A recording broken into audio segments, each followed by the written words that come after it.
Jack and Haz podcast. I am Jack and I am back, and joining us is Haz and Hunter again. Welcome, boys. Nice to see you. G'day. I'm And joining us is a special guest, Andreas. Welcome. Hello, welcome, thank you. Yeah, welcome. Today is a special episode. As you may know, Anzac Day is 25th of April, which is tomorrow. What does Anzac Day, like, what is it, Andreas? It's really, for me, it's a very appreciative thing that we do because we take in memory of everyone, not just the Anzacs, but anyone that has fought in the war. Anyone that's a veteran, it's basically just paying respect to everyone that has fought in any type of war. Yeah, just paying our respects to all that have served. You know, what do you think?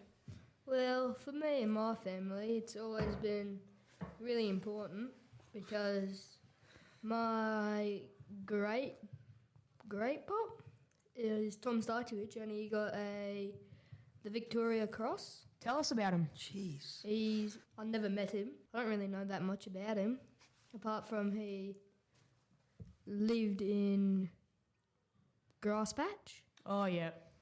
So that's tomorrow. Multiple dawn services, one Kalgoorlie, one for Boulder. Boulder's better. No, it's not. They're as good as each other. That's what I think. Yeah. Also, Jack, I heard you're doing one. You're going to be there. I'll be at the one at Boulder, so Yeah. if you guys hear this, see me at Boulder. I'm being at the Kalgoorlie one. Yeah. I hear Kalgoorlie have good marches. The march is bigger than the one in Yeah. Boulder. Yeah, we're really good at marching. Yeah, Andreas, tell us about that. How early do you have to get there? Oh, for the people actually doing it, as me, Yeah. the people that are marching, we have to get there at 5:15. Like that's the latest you can be there. Yeah. And then most likely we're all going to get up at 4 a.m. just to get ready and all that sort, to get our uniforms to spec. And then obviously everyone's probably going to get there around about 5:30 is when it starts. So, you're the Air Force cadets. Tell us about that.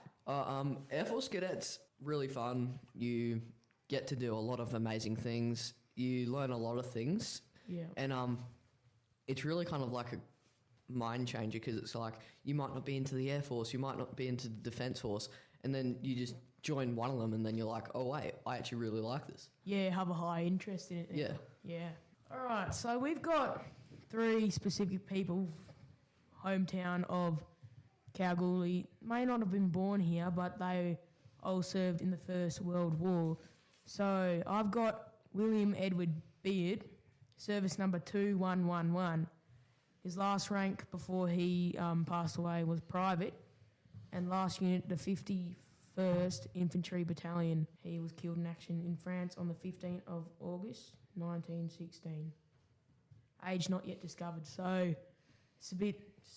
In this picture here, you guys will see on your screen, they aren't that old, and that's the sad thing. People go to war for their country, and then some of them don't come back, which is the part which we don't try not to remember, but we try to remember those who were lost on the battlefield. Haz? Mine is Richard Thompson. Duffett. His service number was 771, and his last rank before he died was private, and he was in the 11th Infantry Battalion. He was born in Lancashire, England. But the date has not yet been discovered. His hometown was Kalgoorlie-Boulder, Western Australia, so here. And he died in action in Gallipoli, Turkey, 25th of April, 1915, but we don't know his age. So that was 25th of April, which is the date that marks Anzac Day. So that's a bit of knowledge for you there. All right, Hunter and Andreas, last ones. We've got Edwin Charles Monaghan, service number 2680. His last rank before he sadly passed was private. His unit was the 44th Infantry Battalion. He died in action, France, 4th June on 1917. Age not discovered, so they didn't know when he was born or not. and a lot of people would have signed up out of the age group underage. to do it. Yeah, Yeah. and that's There was a lot. it's too many. Yeah. They don't even know his grave. It's listed unknown to God, which quite a few are. Yeah, both, as you would have seen on your screens, both of the other two were the same. No known graves. Yeah. It's actually really sad because most of their bodies haven't even been found and Yeah. laid to rest yet. They just... And I mean, you wouldn't really want to go through sorting bodies and go, okay, this is this, this is this. You wouldn't even be able to identify which body is which because it's kind of like they're all just now bones and Yeah, Yeah, it's and the uniforms sad. didn't last long, so they're gone. yeah, you'd basically just have to pick off DNA, but that would take years on years. Especially with the technology that existed back at that time. Anzac Day tomorrow, if you're listening after. Hope all went well.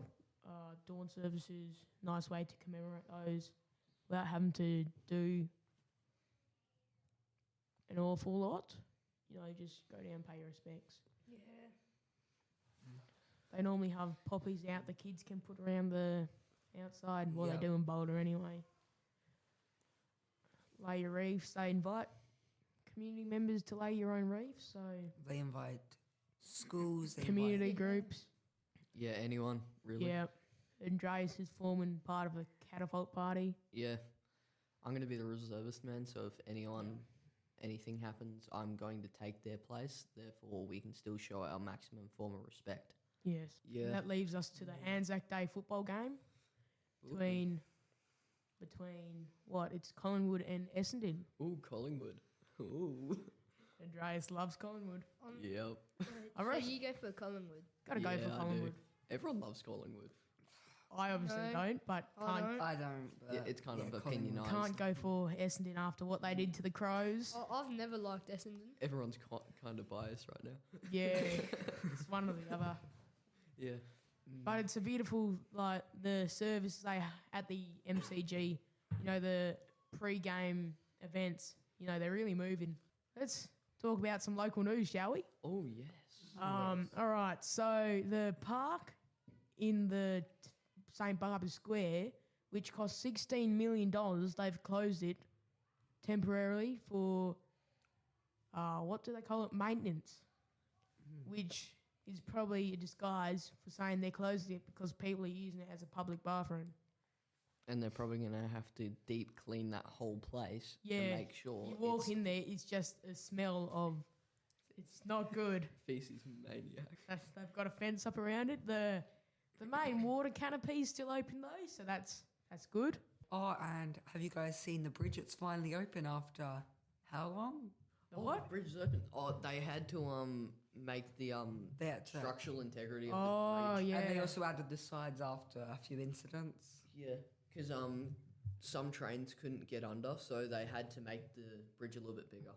Oh, yeah, I didn't hear about that. Oh, Well, it's been closed for what, A while. 8 months? I think a little bit less. And in terms of mining, Linus reveals another huge cost blowout on delayed Kalgoorlie plant. So, that's not what we want to hear for Kalgoorlie mining. Yeah. A new twist in the controversial golf course, Hunter No. Resort. Okay. They've been asked to consider design and service standard changes for the multi-million-dollar project. So now they're talking about changing it again. all. The amount they've spent on the design, let alone Yeah. spending taxpayers' money. And on Tuesday, local teachers marched in order to rally for better work conditions and better pay. Yeah. Oh, well, in that case, it looks like we've reached the end. So have a good one. Have a good Anzac Day. Yeah. You know, celebrate respectfully and sit back, relax, and enjoy Enjoy the ride with Sit Sit Back Back and Jack. That's a wrap.